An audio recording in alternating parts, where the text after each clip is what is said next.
உங்கள் அபிமான நடிகை பிரியங்கா நமது கலைஞர் தொலைக்காட்சியின் கௌரி நெடுந்தொடரில் கௌரி திங்கள் முதல் சனிக்கிழமை வரை இரவு 8 மணிக்கு நமது கலைஞர் தொலைக்காட்சியில்.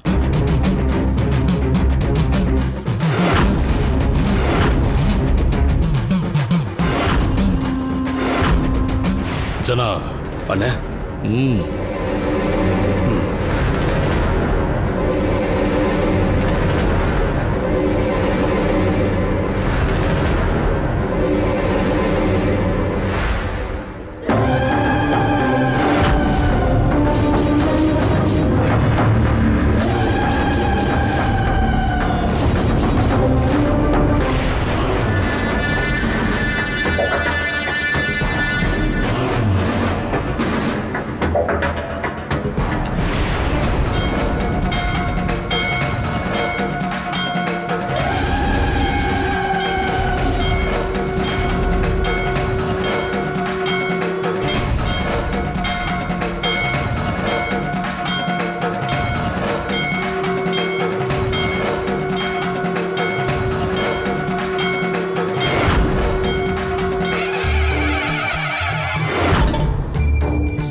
உங்கள் அபிமான நடிகை பிரியங்கா நமது கலைஞர் தொலைக்காட்சியின் கௌரி நெடுந்தொடரில் கௌரி திங்கள் முதல் சனிக்கிழமை வரை இரவு 8 மணிக்கு நமது கலைஞர் தொலைக்காட்சியில்.